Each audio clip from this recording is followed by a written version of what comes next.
Yo, guys, I hope you're well. Now, can you hear that, people? Can you hear this? Can you hear that? Well, I can.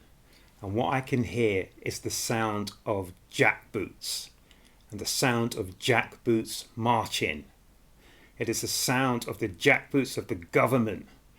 And they're marching and they're here to stomp on all of us. Any and all of us who utter any amount of dissent against them and what they're doing, people. We are being bullied. We're being bullied by those who are supposed to serve us. We are being bullied. And today, guys, we had the first sentences of those people who were involved in riots. So guys, on the left here, I believe we have John Honey, and on the right, David Wilkinson. So John Honey received, if I've got this right, 4 years and 8 months. And David Wilkinson, he received 6 years. 6 years in jail, guys. And that is for the charge of riot and rioting. And the charge of rioting carries a much stiffer sentence, up to 10 years, than that of the 5 years maximum for violent disorder, which we have seen people sentenced for, charged and sentenced for in the last so many days. However, I've heard that prosecutors are ferreting around, and they're ferreting around in the effort to see if they can find other wider charges for rioting that they can pin on the demonstrators, people.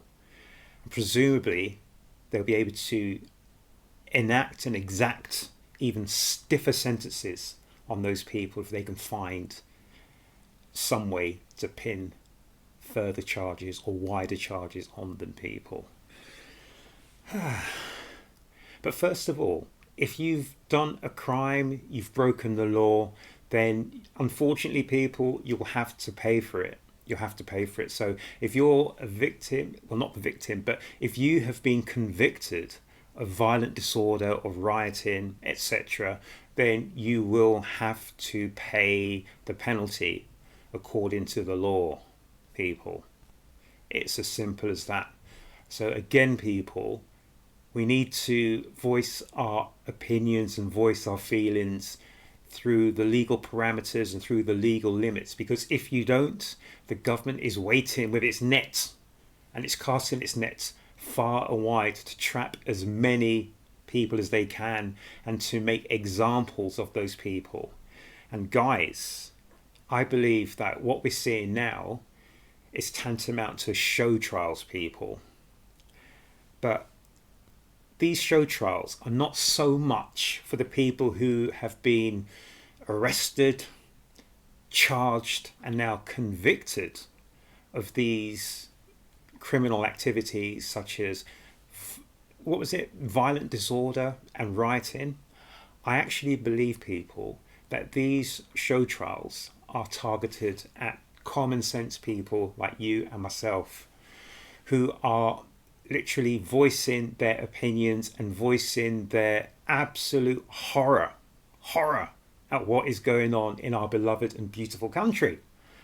Can you believe that in the United Kingdom, these people can come kick in your door at any hour of the day or night and haul you off because you've tweeted something or retweeted something, and potentially it's not even the hate speak that they're talking about?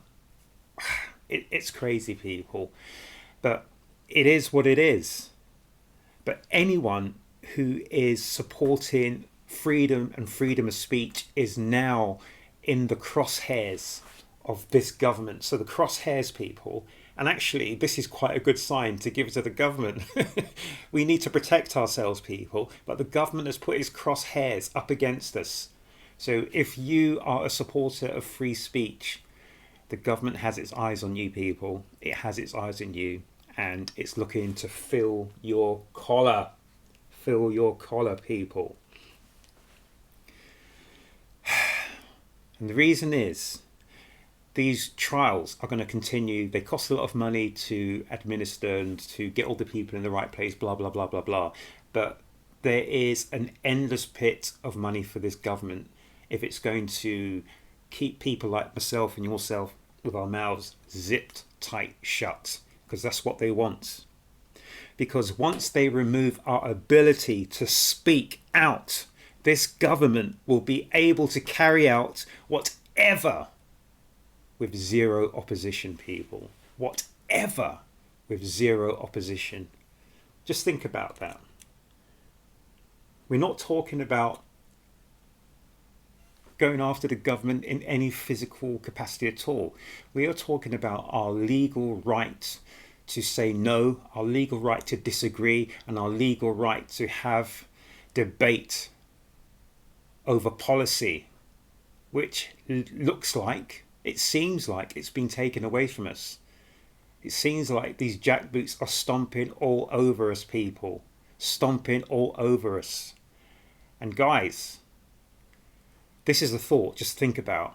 So the word history can be broken down into his story.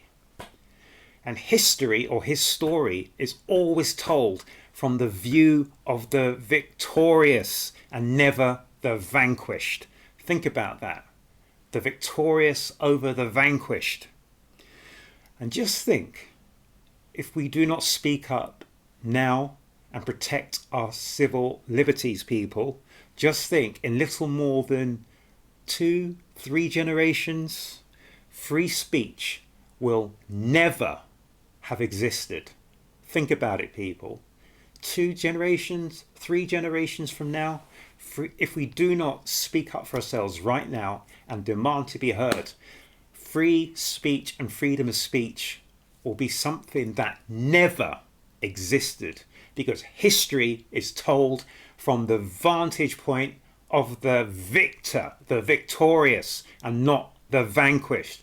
Think about it, people. That's all I'm going to say. I had to rush back, so I'm sweating everything, people, so I do apologise. I hope you can hear me as well.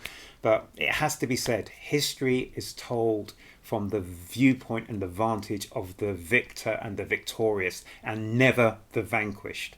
Guys, it's the weekend, so look after yourselves, look after each other, get those petitions written, get our voices heard legally. We need to speak now. And if as many of us as I think there are, we are the common sense majority. If as many of us as I think there are make our voices heard, and we speak and we demand our MPs to represent us, and we demand our voice to be heard in Parliament, we have a chance to potentially stop what's going on in its tracks. So if not, those jackboots will be stepping all over our heads, and we will be cowed never again to have a voice. Remember that, people. So look after yourselves, look after each other, and make certain to come back to the next Urban Bars reaction, guys.